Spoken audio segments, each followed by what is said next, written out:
Bonjour, j'espère que vous allez bien.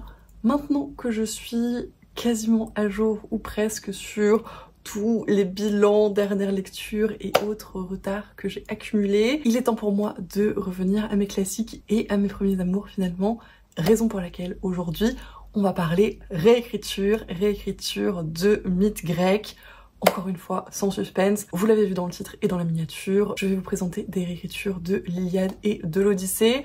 Je vais tâcher de faire ça à peu près dans l'ordre chronologique pour qu'il y ait une certaine logique. Je suis pas absolument certaine de réussir à 100%, mais on verra ce que ça donne. Et c'est des gros morceaux quand même, donc j'ai pas mal de titres à vous présenter et je vous propose qu'on commence tout de suite. Et on va commencer juste très succinctement par un petit point historico-mythologique. L'Iliade et l'Odyssée, ce sont deux poèmes épiques, écrits ou en tout cas attribués par Homère, qui racontent des épisodes extrêmement célèbres de la mythologie grecque, à savoir la guerre de Troie et l'Odyssée d'Ulysse ou Odysseus. Ulysse, c'est son nom romain, c'est celui qu'on utilise classiquement en français, et Odysseus, c'est son nom grec, c'est celui qui est classiquement utilisé en anglais. Ces deux poèmes sont liés dans le temps et dans les personnages en présence, tout simplement parce qu'Ulysse participe à la guerre de Troie, et l'Odyssée n'est autre que la suite logique de celle-ci, puisqu'on va suivre Ulysse, qui essaye désespérément de rentrer chez lui à la fin de la guerre. Il a déjà passé 10 ans à en chier là-bas, et il va passer 10 autres années à errer bon gré mal gré et à faire pas mal de fois le tour de la Méditerranée, parce qu'on ne contradit pas Poséidon le gros con impunément. Bref, ce sont des gros morceaux de la mythologie grecque, et le moins qu'on puisse dire, c'est que ça a beaucoup inspiré les auteuristes, puisque j'ai une dizaine de réécritures à vous présenter aujourd'hui, et que cette liste est extrêmement loin d'être exhaustive. Si vous connaissez d'autres réécritures de ces œuvres, n'hésitez pas à les partager en commentaire, je suis toujours extrêmement curieuse d'en découvrir davantage. Et en tout cas, on va commencer tranquillement avec l'Iliade. L'Iliade, donc, le poème épique qui s'attache à la guerre de Troie et aux événements précurseurs de celle-ci initialement. Guerre de Troie qui, assez classiquement, commence avec l'épisode de la pomme de la discorde, où Eris, la déesse de la discorde, va s'incruster au mariage de Pelée et Thétis avec une pomme en or figurant l'inscription la plus belle, qui va bien évidemment déclencher un esclandre entre Athéna, Héra et Aphrodite pour savoir de qui il est question.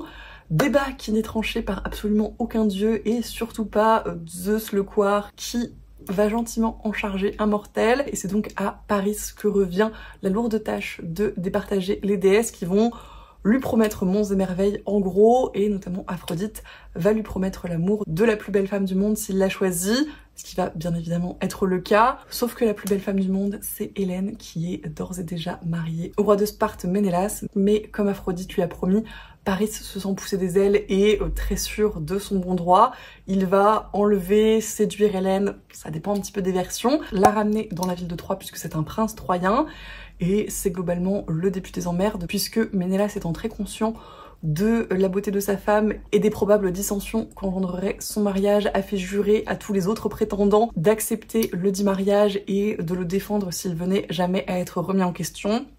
Paris a largement remis en question le mariage en enlevant Hélène. Tous les prétendants vont donc être appelés au combat pour défendre leur serment. C'est le début de la guerre de Troie, en tout cas classiquement, sauf dans une réécriture qui remonte un petit peu plus loin dans le temps, Pallas de Marine Carteron aux éditions Rouergue, dans le ventre de Troie, qui pour le coup commence une grosse quarantaine d'années avant la guerre de Troie, 56 ans avant la chute de celle-ci. Comme je le disais, la guerre de Troie a duré une dizaine d'années, donc on est dans ces eaux-là. Et dans Pallas, dans cette réécriture, on va se concentrer sur le mythe de Pallas Athéna, Pallas étant la sœur de lait d'Athéna. Elles ont été séparées dans des circonstances un petit peu obscures au début de ce premier tome, mais on comprend rapidement que Zeus est probablement le fautif dans l'histoire, comme d'habitude j'ai envie de vous dire, et qu'Athéna met en place pas mal de complots et d'intrigues pour être réunie avec Pallas. Un certain nombre ont échoué, elle en lance donc d'autres à plus long terme, dont notamment celui auquel on assiste dans ce tome-là, qui aura pour conséquence, quelques dizaines d'années plus tard, la fameuse guerre de Troie. J'ai lu très récemment cette réécriture qui m'avait été extrêmement bien vendue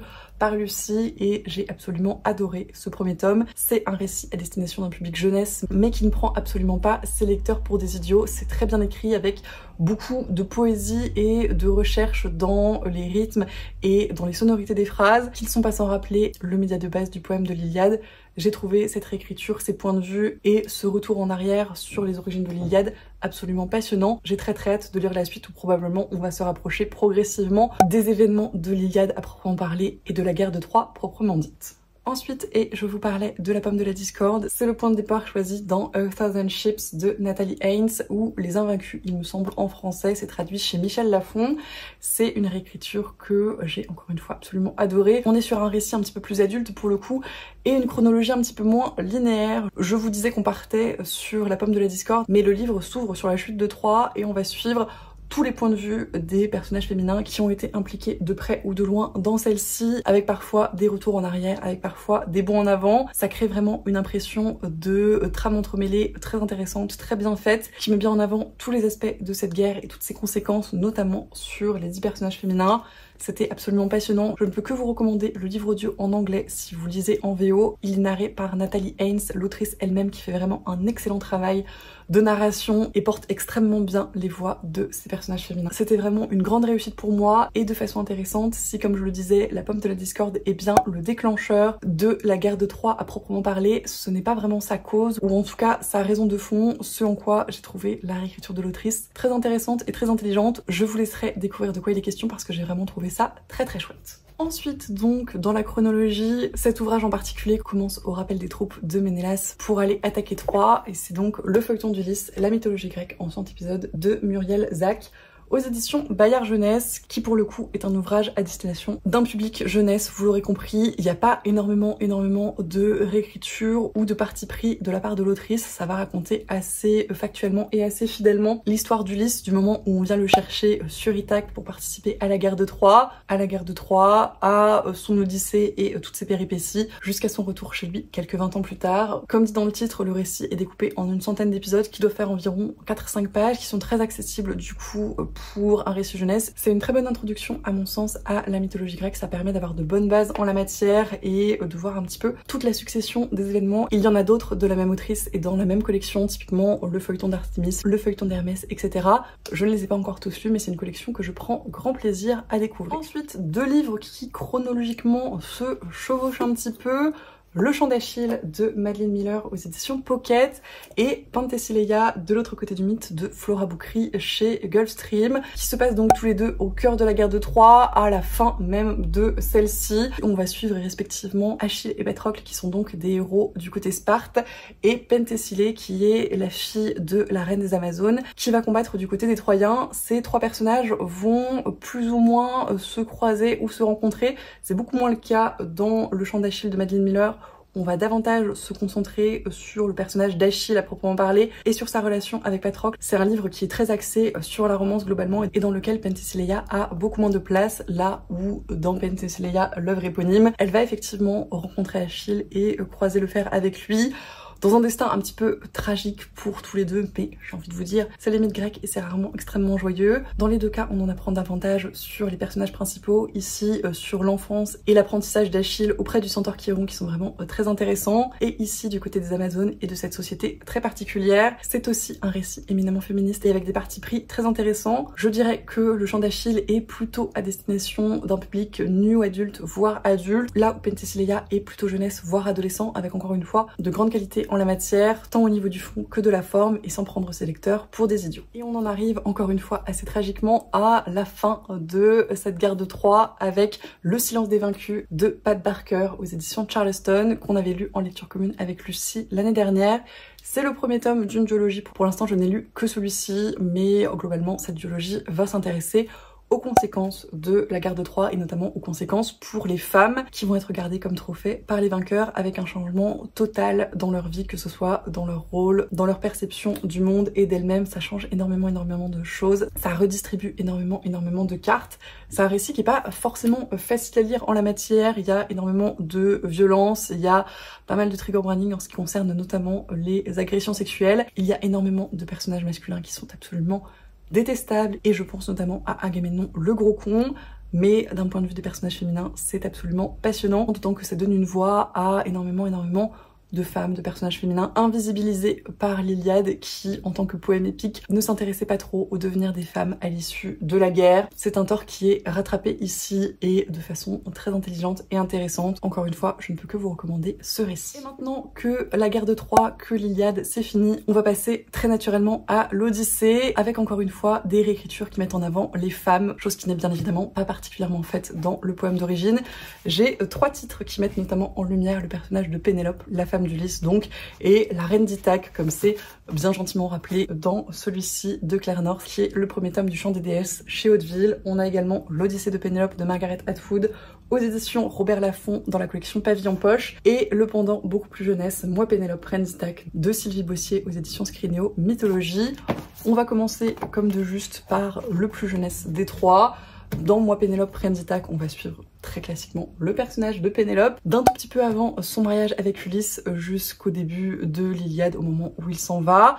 Un petit peu tout ce qui se passe très rapidement pendant son absence et jusqu'au retour de celui-ci, avec tout ce qui se passe donc pendant l'absence d'Ulysse et pendant qu'elle doit se dépatouiller un petit peu avec tout ce qui se passe à Ithaque et notamment tous les prétendants qui commencent à toquer à sa porte pensant qu'Ulysse est mort, et à tout ce qui va se passer au retour de celui-ci. Alors une version peut-être un tout petit peu édulcorée pour le coup, puisque c'est vraiment à destination d'un public très jeunesse et qu'il y a un certain nombre des conséquences du retour d'Ulysse qui sont très peu sympathiques, mais j'ai été quand même agréablement surprise du fait que c'est vraiment très peu édulcoré dans le récit et qu'on parle quand même d'un certain nombre des choses qui se sont passées au retour d'Ulysse. C'est également un récit plutôt féministe avec un personnage de Pénélope que j'ai trouvé très cool, notamment sur la fin, puisque comme le dit le titre, elle est reine d'Ithaque et elle compte bien le rester. Encore une fois, c'est vraiment un très chouette récit pour la jeunesse, pour découvrir certains pans de la mythologie avec un point de vue résolument plus moderne et féministe. Toujours avec des points de vue résolument modernes et féministes, ces deux-là sont à destination d'un public beaucoup plus adulte. Pénélope, reine d'Ithaque, va encore une fois se concentrer sur Pénélope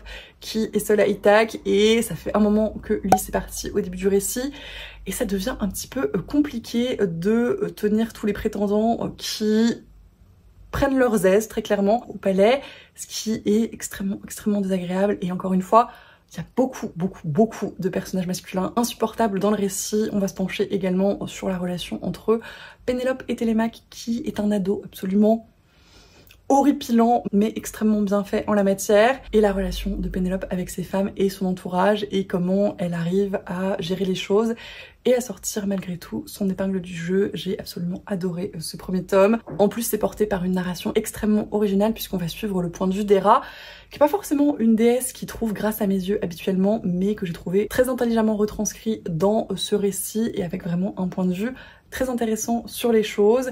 J'ai très hâte de lire le 2e tome de la série qui m'attend bien sagement dans ma pile à lire. C'est une lecture commune qu'on va essayer d'organiser sans tarder parce qu'on avait lu le premier tome tous ensemble et c'était vraiment très chouette d'en discuter. Je vous en reparle quand ce sera fait. Et enfin, donc pour les réécritures qui s'attachent à Pénélope, l'Odyssée de Pénélope de Margaret Atwood, qui pour le coup a un point de départ beaucoup plus postérieur puisqu'on va rejoindre Pénélope aux enfers après sa mort, qui va revenir sur toute sa vie finalement, sur son passé, et qui encore une fois a un point de vue assez acerbe et cynique sur les choses qui est absolument formidable. C'est typiquement le genre de narration que j'apprécie et je trouve que c'est extrêmement bien réussi en la matière. Elle est très critique pour le coup d'Ulysse et de sa relation et d'un certain nombre des récits de celui-ci, ce qui déclare encore une fois sur un nouveau jour et sur un nouveau point de vue très intéressant. C'est une lecture très courte encore une fois, beaucoup plus adulte que Moi Pénélope, reine d'Ithaque bien évidemment, mais vraiment très intéressante et typiquement sur les conséquences du retour d'Ulysse et les conséquences que ça va avoir sur les femmes, sur les suivantes de Pénélope, qui sont assez affreuses. C'est très bien fait. On retrouve également cette structure du chant de l'Odyssée originale avec un chœur qui intervient à plusieurs moments du récit. Encore une fois, c'est absolument passionnant tant dans le fond que dans la forme et je vous recommande extrêmement chaudement cette réécriture. Et la dernière réécriture de l'Odyssée est encore une fois signée par Madeline Miller et c'est donc Circé aux éditions Pocket, qui pour le coup commence bien avant et probablement même avant l'Iliade, mais se concentre très peu sur les événements de celui-ci, puisqu'on va suivre le personnage de Circé évidemment, qui est issu d'un dieu et d'une mortelle, qui va grandir parmi les divinités et qui va finir par en être exilé. Une grosse partie du récit va se concentrer sur Circé pendant son exil. C'est, contrairement à tous les autres, un livre qui est assez lent. C'est un petit peu le cas aussi de Penelope Renditak, parce que globalement, c'est deux femmes sur leurs îles qui gèrent un petit peu les affaires courantes et qui se dépatouillent comme elles peuvent, mais Circé étant sur un temps beaucoup plus long que Penelope, le rythme du récit s'en ressent pas mal. Personnellement, je ne me suis pas du tout ennuyée dans ma lecture, mais c'est une des critiques que j'ai vu pas mal passer pour ce livre, donc voilà. Vous attendez pas à un récit plein d'action tel que Le Chant d'Achille ou certaines des autres réécritures que j'ai pu vous présenter. C'est pas du tout le cas ici, c'est beaucoup plus contemplatif, mais ça va quand même rejoindre l'Odyssée, comme je le disais, puisque Circé, c'est un des personnages que rencontre Ulysse à l'occasion de son errance de 10 ans. Il va rester quand même un certain temps sur son île, et ça va bouleverser pas mal de choses pour le personnage de Circé et dans sa vie. Et encore une fois, c'était très intéressant à suivre, c'était très intéressant d'avoir le point de vue de Circé sur Ulysse, sur Pénélope, sur tous les personnages de l'Odyssée finalement qu'elle va pouvoir croiser. C'est un point de vue assez novateur en la matière, je trouve, et c'était vraiment une très chouette lecture. Je pense que c'est mon livre préféré de l'autrice à l'heure actuelle, je l'ai trouvé très bien réussi et j'ai absolument adoré le personnage de Circé que j'ai trouvé très touchant. Si vous ne l'avez pas découvert, encore une fois, je vous le recommande extrêmement chaudement, en gardant en tête quand même ce rythme assez lent. Et voilà, c'en est tout pour ces réécritures en roman autour de l'Iliade et de l'Odyssée. J'en avais une toute dernière à rajouter dans un tout autre format, mais dont je ne me voyais pas ne pas parler au cours d'une vidéo sur le sujet. Il s'agit d'une comédie musicale, autre média que j'affectionne particulièrement, surtout quand il se prête à ce type de réécriture extrêmement bien réalisée. Et c'est donc Épique de Jorge Rivera Herranz, qui est une comédie musicale qui n'existe pour l'instant qu'en ligne, que sur les plateformes de streaming musical, etc. Tout simplement parce que c'est une comédie musicale autofinancée qui n'a pour l'instant pas les moyens d'être mis en scène, mais avec des chansons qui sont extrêmement réussies. Globalement, en termes de timeline, on va retrouver Ulysse, Odysseus ici, puisque c'est une comédie musicale malheureusement en anglais. Je suis désolée si c'est une langue que vous ne comprenez pas du tout. Cela étant dit, les chansons restent très cool à écouter, et si vous comprenez bien l'anglais à l'écrit, toutes les paroles sont disponibles sur Spotify ou sur les plateformes de streaming, donc ça peut vous permettre peut-être de vous faire une idée de quoi ça raconte finalement. On va suivre, comme je le disais, Odysseus à la toute fin de la guerre de Troie, vraiment à la chute de Troie, et au moment où il se prépare à rentrer chez lui, on va l'accompagner pendant tout son Odyssée et sa descente aux enfers globalement, parce que c'est un Odyssée qui n'est absolument pas facile pour lui. C'est extrêmement bien fait dans les personnages, dans les compositions, dans les différents points de vue, dans les thématiques abordées, dans l'évolution du personnage d'Odysseus que personnellement je trouve très bien réussi. Honnêtement, après toutes les réécritures du point de vue de Pénélope, j'étais plus très fan du personnage d'Ulysse, et cette comédie musicale m'a un petit peu réconciliée avec lui. Je trouve qu'on comprend très bien tout ce par quoi il est passé et c'est extrêmement bien fait. D'un point de vue musical, à mon sens, au niveau inspiration, c'est à mi-chemin entre Hamilton et Le Prince d'Égypte. Si ça peut vous donner un petit peu une idée de l'ambiance, c'est très moderne en termes de musique et de composition, mais c'est vraiment très bien réussi, et tous les chanteurs et les chanteuses fonctionnent très bien dans leurs différents rôles. Comme je le disais, c'est une comédie musicale en autoproduction, donc elle est toujours en cours, et ils sortent des chansons très régulièrement. Pour vous donner une idée, on en est rendu là aux sirènes et au passage de Scylla dans l'Odyssée, donc ça avance pas mal, et au niveau du rythme, on doit être à 3-4 chansons tous les 2 à 3 mois, quelque chose comme ça. Donc c'est quand même assez soutenu au niveau du rythme, et vraiment pour tout le travail que ça représente, c'est extrêmement impressionnant. Je ne peux que vous recommander encore une fois d'aller jeter un coup d'œil, un coup d'oreille à cette comédie musicale que vraiment j'affectionne particulièrement. Je l'écoute en boucle depuis plusieurs mois et je ne me lasse absolument pas. Encore une fois, ce sera probablement plus agréable pour vous si vous comprenez l'anglais. Je suis désolée si ce n'est pas le cas, mais voilà. Il y a pas mal de façons de comprendre quand même un petit peu ce qui se passe. Sur l'Instagram du compositeur, il y a notamment pas mal de moments qui sont animés, donc ça peut permettre un petit peu aussi de se représenter les scènes. Donc voilà, jetez-y peut-être un coup d'œil au cas où, mais c'est vraiment extrêmement cool, et j'attends très impatiemment la sortie de nouvelles chansons. Et voilà, c'en est tout pour ce gros point finalement sur les réécritures de l'Iliade et de l'Odyssée, en tout cas celles que je connais pour l'instant.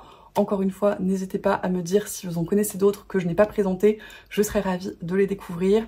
Je vous remercie d'avoir regardé cette vidéo jusqu'au bout si vous êtes encore là. Comme d'habitude, j'espère que ça vous a plu. N'hésitez pas à me dire si vous avez lu certains des livres que j'ai présentés, si d'autres vous tentent. Je suis toujours très curieuse de vos retours. Je vous remercie comme toujours pour tous vos commentaires, tous vos messages, tous nos échanges. C'est toujours un plaisir. Je vous souhaite bien évidemment d'excellentes lectures et je vous dis à la prochaine.